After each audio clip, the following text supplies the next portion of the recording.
Hello everybody, welcome to our YouTube channel back ventures Pathshala, जिस पर हम आपको करवा रहे हैं आपके मोस्ट इम्पोर्टेंट सब्जेक्ट साइंस की तैयारी, ताकि आप अपने बोर्ड के एग्ज़ाम में कर सकें अच्छा स्कोर।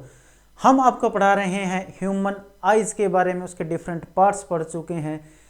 पावर ऑफ अकोमोडेशन के बारे में हम पढ़ चुके हैं। आज हम पढ़ेंगे आइज़ के डिफेक्ट्स के बारे में। आप लोगों ने एक बात पढ़ी होगी कि जो हमारी आई का लेंस है वो फाइबरस जेली स्ट्रक्चर का बना होता है, अपनी कर्वेचर को चेंज करता रहता है, कम ज़्यादा करता रहता है। कई बार दिक्कतें आ जाती हैं कि हमारी सिलेरी मसल हमारे आई लेंस की कर्वेचर को एडजस्ट नहीं कर पाती, जिसकी वजह से हमारी आँखों में कई सारी दिक्कतें, कई सारे दोष आ जाते हैं। उनके बारे में आज हम बात करने वाले हैं। अभी तक चैनल को सब्सक्राइब नहीं किया है तो चैनल को सब्सक्राइब कर लीजिएगा। वीडियो और जानकारी अच्छी लगे उसको शेयर कीजिएगा, लाइक कीजिएगा, कमेंट कीजिएगा। सो स्टार्ट करते हैं आज का हमारा टॉपिक, आंखों के डिफेक्ट्स के बारे में। हमें पढ़ना है 3 डिफेक्ट्स के बारे में: मायोपिया, हाइपरमेट्रोपिया और प्रेसबायोपिया। निकट दृष्टि दोष, दूर दृष्टि दोष और जरा दृष्टि दोष, जिसको हम बोल देते हैं जरा दूर दृष्टि दोष भी इसको बोल देते हैं।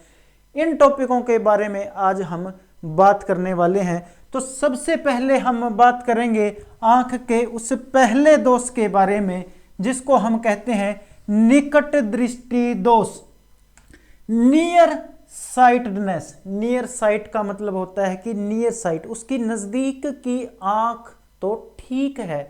नियर साइट का मतलब क्या? उसकी नजदीक की आंख तो ठीक है।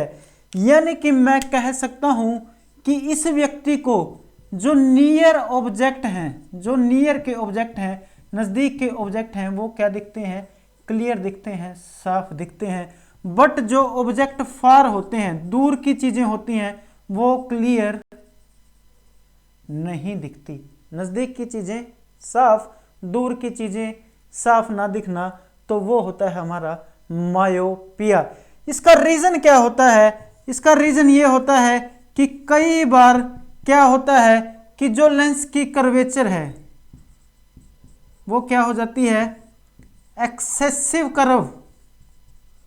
एक्सेसिव कर्वेचर जब आंख के लेंस का, यानी कि जब आंख का लेंस ज्यादा मोटा हो जाता है तो मायोपिया नाम का रोग हो जाता है। दूसरे रीजन की बात करूं तो इलोंगेशन ऑफ आई बाल, जब हमारी आंख की बाल इलोंगेट हो जाती है, उसकी वजह से भी ये रोग हो जाता है। इसमें होता क्या है? इसमें होता ये है कि जो हमारी आंख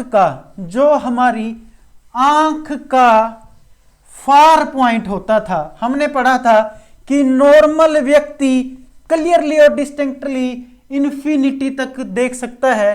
तो मायोपिया के केस में क्या होता है? मायोपिया के केस में जो फार पॉइंट इन्फिनिटी था वो क्या हो जाता है? नजदीक आ जाता है, पास में आ जाता है, जिसकी वजह से क्या हो जाता है? फोकल लेंथ कम हो जाती है। और आप लोगों ने पढ़ा था कि अगर फोकल लेंथ कम हो गई तो लेंस की पावर क्या हो जाती है? बढ़ जाती है। लेंस की पावर बढ़ेगी कब? जब लेंस मोटा हो जाएगा। और मोटा किसकी वजह से होता है? सिलेरी मसल हमारे लेंस को क्या कर देती हैं? कॉन्ट्रैक्ट कर देती हैं, इकट्ठा कर देती थी। तो क्या हुआ?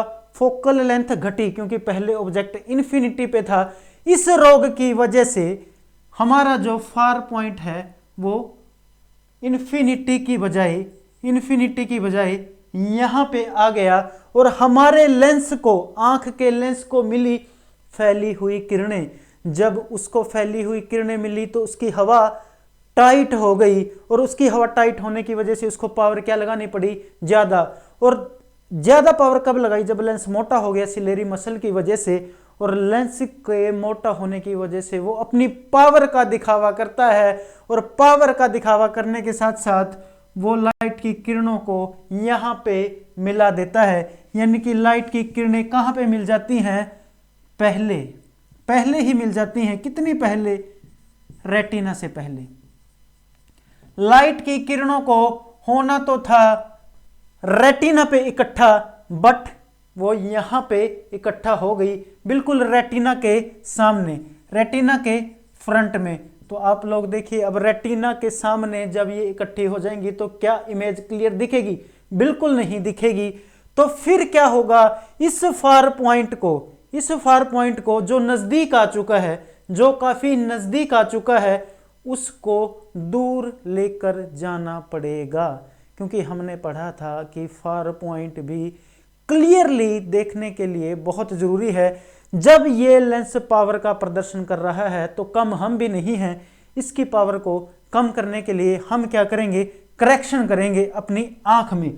अपनी आंख में करेक्शन क्या करेंगे वो देखिए। अगर आपको मायोपिया ठीक करना है, जब इसके पास पावर ज्यादा है, तो मैं क्यों ना ऐसा करूं कि इसके अपोजिट में कोई काम कर दूं, इसको इतनी किरणें फैला के दूं कि इसकी पावर थोड़ी कम हो जाए, इसकी पावर कम हो जाए और ये लाइट की किरणों को पहले मोड़ने के बजाय थोड़ी सी दूरी पे ले जाके बैंड करे और वो उस जगह पे जाके बैंड हो जाए जहां पे हमारा रेटिना है।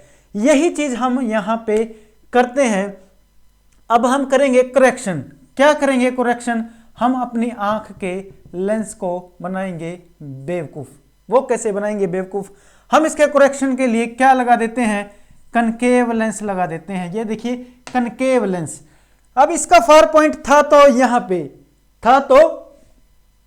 पे जब यहां से लाइट की किरणें ऐसे जाती हैं तो ये जाके टकराती हैं कनकेव लेंस पे, जिसका नेचर होता है डाइवर्जिंग नेचर का, लाइट की किरणों को फैलाने का।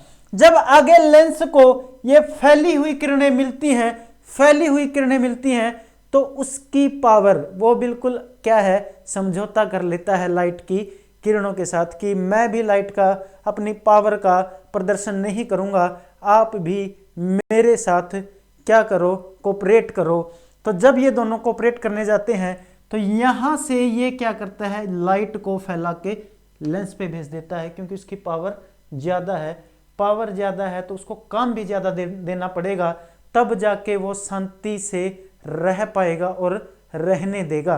तो हम क्या करते हैं, कनकेव लेंस को लगा देते हैं, जिसकी वजह से लाइट की रेज क्या हो जाती हैं, डाइवर्ज हो जाती हैं। और डाइवर्ज होने के बाद वो कहाँ पे जाके इकट्ठी हो जाती हैं, रेटिना पे जाके इकट्ठी हो जाती हैं। ध्यान रखिएगा, निकट दृष्टि दोष को दूर करने के लिए कनकेव लेंस लगाया जाता है। डाइवर्जिंग उसके लिए देखो यहाँ से, अब इसको तो देखो फार पॉइंट तो वही है अभी भी इसका, बट जब हमने ये वाला कनकेव लेंस लगा दिया तो इसको ऐसे लगेगा, इसको हमारे आंख के लेंस को ऐसे लगेगा कि लाइट की किरणें दूर से ही आ रही हैं। एक्चुअल में फार पॉइंट वही है, पर इसको सिर्फ लगेगा, हमने इसको बेवकूफ़ बनाया है। तो ये हो गया हमारा नज़दीक का, कि जब नज़दीक की चीज़ें साफ दिखती हैं, दूर की चीज़ें साफ नहीं दिखती, तो कुछ मीटर तक ही हम साफ देख पाते हैं जिस समय